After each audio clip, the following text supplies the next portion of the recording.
Once a pharma company launches a product in the market, a key element is how they manufacture and sell the product. So that is the very key element.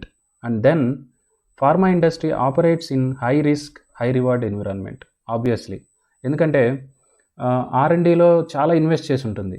So ఆ drug success అవుతుందా లేదా, disease మీద work అవుతుందా లేదా అనేది ఒకసారి మార్కెట్లోకి release అయ్యి యూజర్స్ దాన్ని యూజ్ చేస్తున్నప్పుడు patients, so if it is work out then sales అనేది విపరీతంగా ఇంక్రీజ్ అవుతాయి. సో ఇక్కడ చాలా రిస్క్ ఉంటుంది ఫార్మా బిజినెస్లో. చాలా ఇన్వెస్ట్ చేసి ఉంటారు ఆ డ్రగ్ డెవలప్మెంట్ ప్రాసెస్లో, R&Dలో కూడా. So this is high risk and high reward business. So ఇలాగా మనకి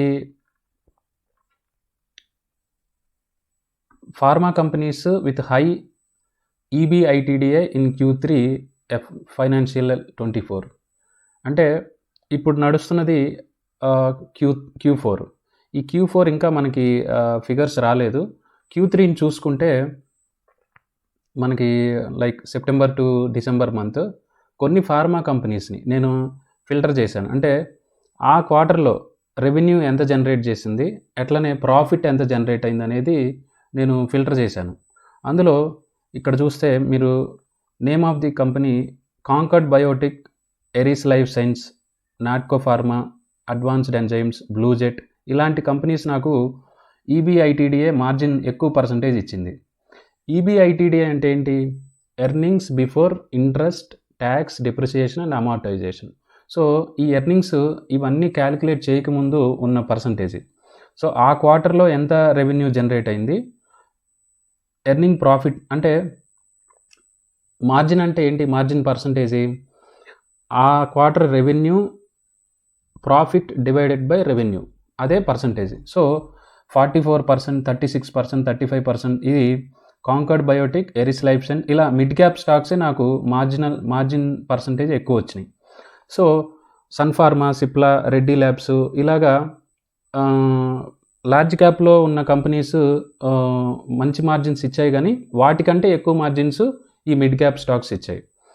అండ్ నేను ఒకసారి ఫార్మా కంపెనీస్ ఇండెక్స్ చూస్తే ఇక్కడ నిఫ్టీ ఫార్మా ఇండెక్స్ ఒకసారి అబ్జర్వ్ చేద్దాం అసలు ఎలా ఇప్పుడు ఏంటి. సో ఇండెక్స్ ఫార్మా ఒకసారి అబ్జర్వ్ చేస్తే ప్రజెంట్ మనకి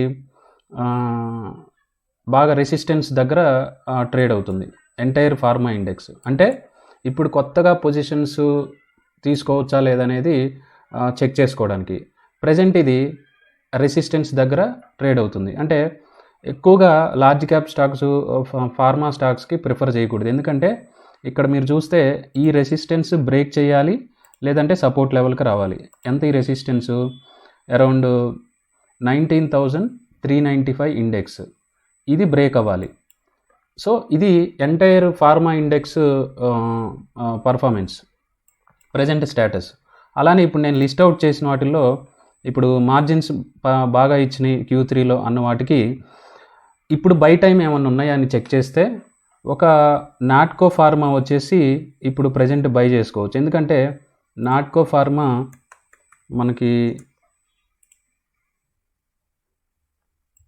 ఇక్కడ చూడండి డౌన్ ట్రెండ్ రన్ అయిన తర్వాత ఈ డౌన్ ట్రెండ్ లైన్ అనేది బ్రేక్ చేసింది with good volume.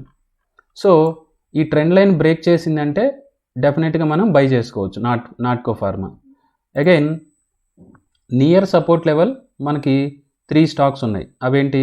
Eris life Science and then Advanced Enzymes and Torrent Pharma. ఇవి సపోర్ట్ లెవెల్స్, అంటే మనకి అక్యుములేషన్ చేసుకోవడానికి ఇవి మంచి టైం అనమాట. అంటే సపోర్ట్ లెవెల్కి వచ్చినప్పుడే అక్యుములేషన్ స్టార్ట్ చేసుకోవాలి. టోరెంట్ ఫార్మా అండ్ అడ్వాన్స్డ్ ఎంజైమ్స్, ఎరిస్ లైఫ్ సైన్స్ ఇవి అక్యుములేషన్ చేసుకోవచ్చు. బట్ బై టైం మాత్రం నాట్కో ఫార్మాది బై చేసుకోవచ్చు. Because and Suven Pharma triangle కన్సాలిడేషన్స్లో ఉంది, అండ్ గ్లెన్మార్క్ లైఫ్ అండ్ కాంకర్డ్ బయోటిక్ ఇవి రెసిస్టెన్స్ లెవెల్లో ఉన్నాయి.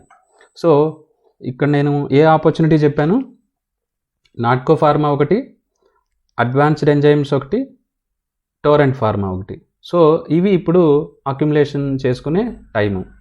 సో రెవెన్యూ Q3లో రెవెన్యూ ఎలా ఉంది, మార్జిన్ పర్సంటేజ్ ఎలా ఉంది, ఈ ఎంటైర్ అన్ని ఫార్మా కంపెనీస్లో నేను మీకు ఇప్పుడు క్యాలిక్యులేట్ చేసి చూపించాను.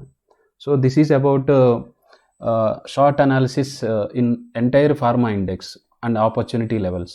Thank you.